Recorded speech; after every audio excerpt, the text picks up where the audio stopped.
my knowledge of Islam through the Gulen movement has greatly increased, particularly understanding its desire for dialogue and its desire to interact with all people. That it's a very embracing, very hospitable religious tradition.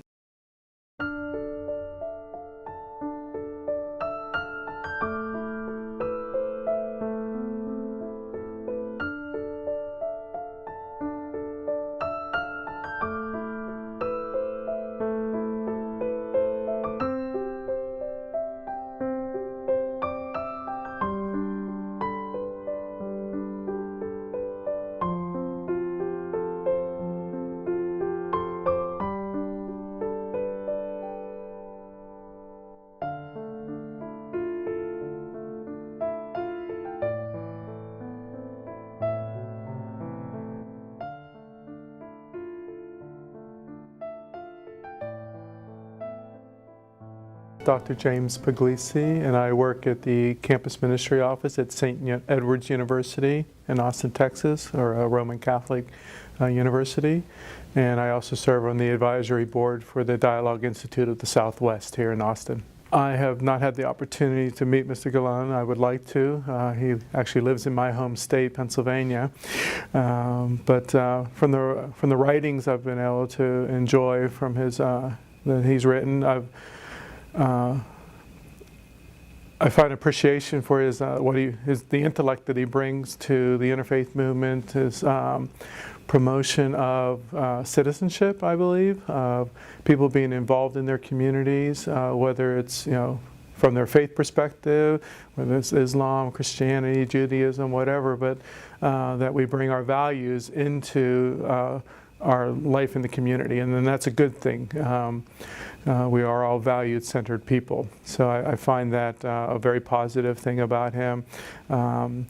His own personal history is actually very similar to the founder of our university, the religious order that founded our university, both wanting to promote education in a time of transition within their country, and just wanting to help their country evolve and grow and enter into the modern world in that sense. So, almost amazed sometimes at the diversity of people that have been able to come together at various Dialogue Institute events, bringing politicians and people from the religious community and people from the education community and from the business community, all into the same space to enjoy discussions and learn about interfaith dialogue, learn about various religious traditions, whether it's Judaism, Christianity, Islam.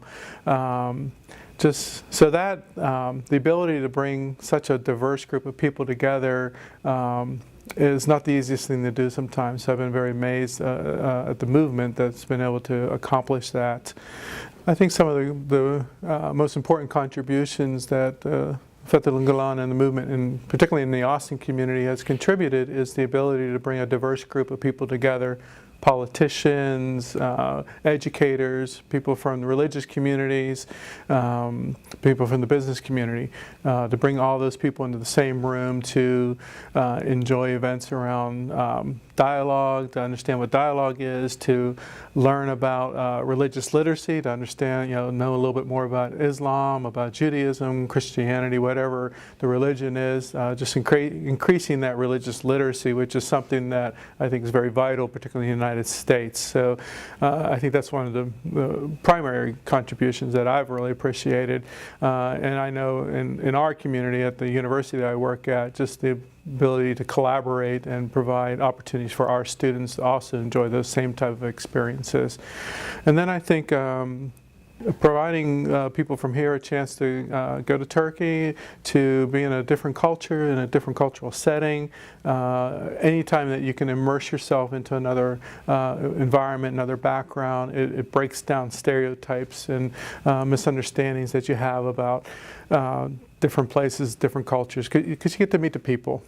And when you dialogue with people, you find out that we're all pretty much the same. We're mostly interested about raising our kids, making sure we have a good job, a good place, place for our family to live, the things of life. My knowledge of Islam through the Gulen movement has greatly increased, particularly understanding its desire for dialogue, its desire to interact with all people, that it's a very embracing, very hospitable religious tradition, which is not always what we hear in the media in the United States. So I believe, from my experience, it's provided a very moderate view of what Islam is about, and it's not just about the teachings and the writings, it's the experiences that I had with those who, in a sense, follow Mr. Gulen.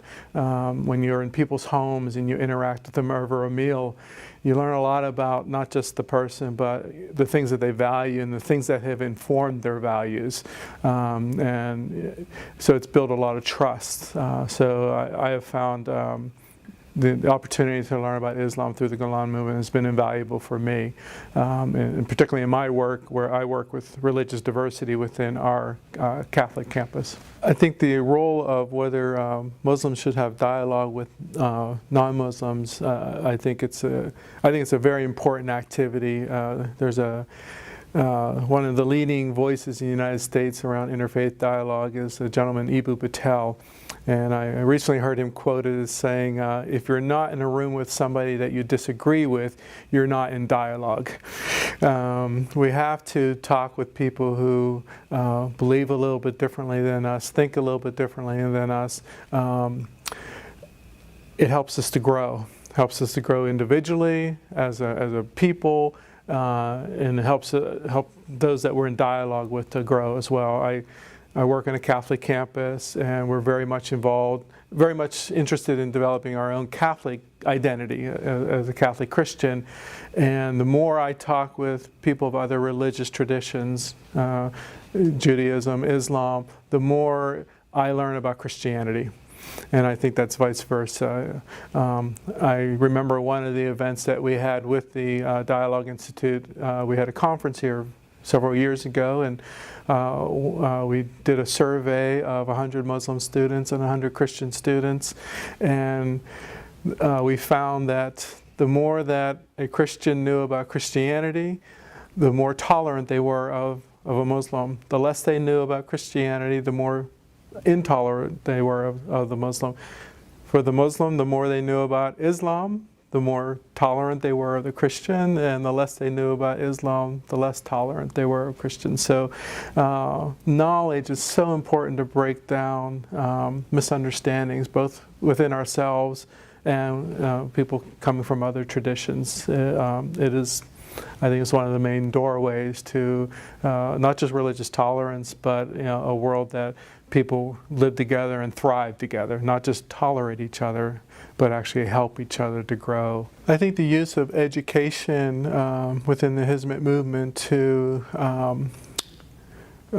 strengthen their communities is a very important thing. And I think the ability to create environments where students can advance intellectually, but also have the mentoring of values, not necessarily teaching certain things, but just having role models of people that live, good lives, that have a positive influence in how people would live. And I think that's an important way to educate. In our tradition, we say you cannot educate the heart without the mind, that the two have to go together.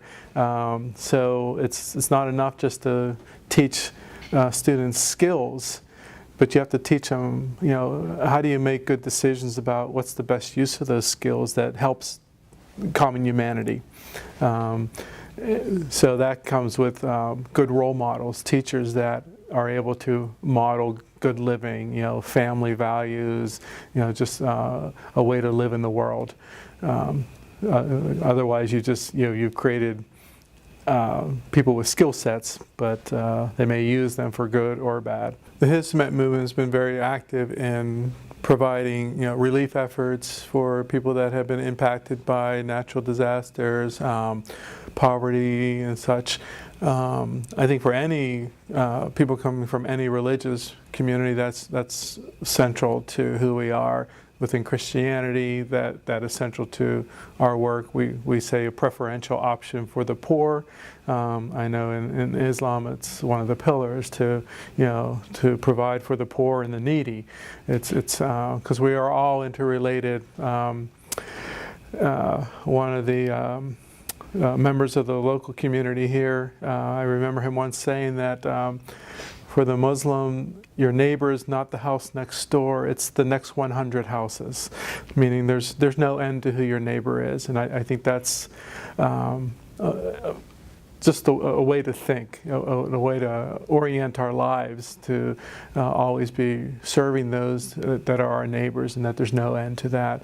We have to help those that are in need. We give from what we've been given.